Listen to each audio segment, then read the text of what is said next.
ओम नमः भगवते वासुदेवाय नमः। जैसा कि हम सब जानते हैं कि वैदिक सभ्यता संसार की सबसे पुरानी सभ्यता है। सभी सभ्यता का जन्म वैदिक सभ्यता से हुआ है, लेकिन जब हम देखते हैं तो हमें लगता है कि हमने अपनी प्राचीन सभ्यता को भुला दिया है, जबकि यह भी पाया है कि जितने भी ग्रंथ हैं सब वैदिक सभ्यता पर ही आधारित हैं, जिनका हमें वैज्ञानिक प्रमाण भी मिलता है। लेकिन फिर भी हम दूसरों किताबों और ग्रंथों को बड़े ध्यान से सुन लेते हैं, पढ़ लेते हैं, किंतु अपनी भगवद गीता जिसमें समस्त ज्ञान समाया है उसे हम धर्म ग्रंथ और उदासीन मानकर छोड़ देते हैं। तो आइए इसी क्रम की कड़ी को बढ़ाते हुए सुनते हैं अश्विन माह के कृष्ण पक्ष की एकादशी इंदिरा एकादशी कथा, जिसके सुनने मात्र से नरक में गए पितृ भी सद्गति को प्राप्त होते हैं। और इस कथा को सुनने के लिए चलते हैं युधिष्ठिर महाराज के भवन में। युधिष्ठिर बोले, हे भगवान, आप कृपा कर अश्विन मास की कृष्ण पक्ष की एकादशी की कथा को कहिए। इस एकादशी का नाम क्या है तथा एकादशी के व्रत को करने से कौन से फल मिलते हैं, सो सब समझा कर कहिए।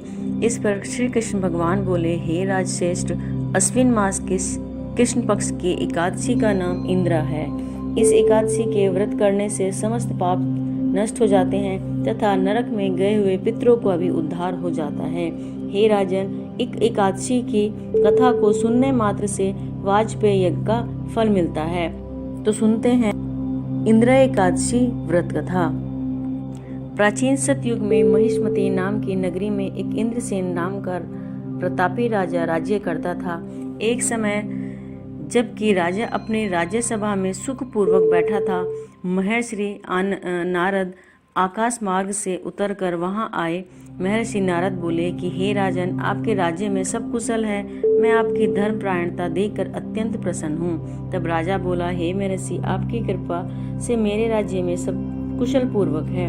इस पर नारद जी बोले, हे राजन, मुझे एक महान आश्चर्य हो रहा है कि एक समय जब मैं ब्रह्मलोक से यमलोक गया था तो उस जगह यमराज की सभा के मध्य मैंने तुम्हारे पिताजी को बैठे देखा।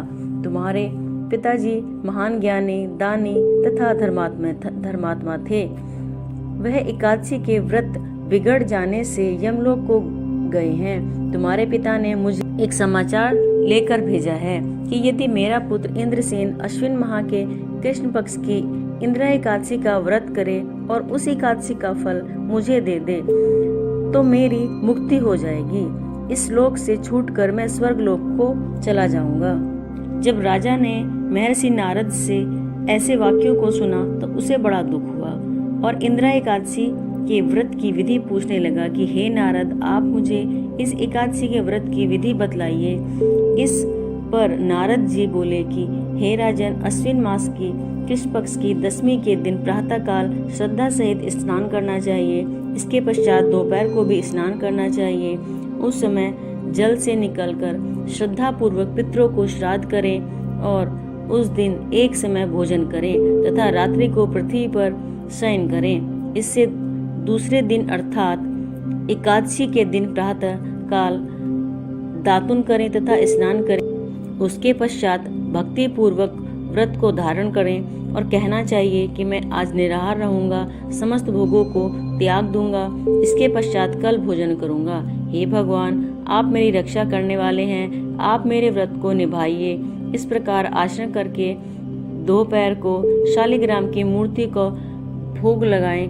भोजन में से कुछ हिस्से को गाय को दें और विष्णु भगवान की धूप दीप नैवेद्य आदि से पूजा करें और रात्रि को जागरण करें। इसके उपरांत द्वादशी के दिन मौन होकर बंधु बांधवों सहित भोजन करें। हे राजन, यही इंदिरा एकादशी के व्रत की विधि है। हे राजन, यदि तुम आलस्य रहित होकर इस एकादशी के व्रत को करोगे तो तुम्हारे पिताजी अवश्य ही स्वर्ग को जाएंगे। महर्षि नारद राजा को जब उपदेश देकर अंतर्ध्यान हो गए तो राजा ने इंदिरा एकादशी के आने पर उसका विधि पूर्वक व्रत किया। बंधु बांधवों सहित इस व्रत के करने से आकाश से पुष्पों की वर्षा हुई और राजा का पिता यमलोक से गरुड़ पर चढ़कर स्वर्ग को गया।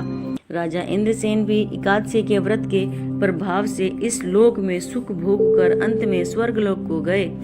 श्री कृष्ण भगवान कहने लगे कि हे धर्मराज युधिष्ठिर, यह मैंने तुम्हारे सामने इंद्र एकादशी का महात्म्य का वर्णन किया है। इस कथा के पढ़ने व सुनने मात्र से समस्त पाप छूट जाते हैं और अंत में स्वर्ग लोक में जाकर वास करते हैं।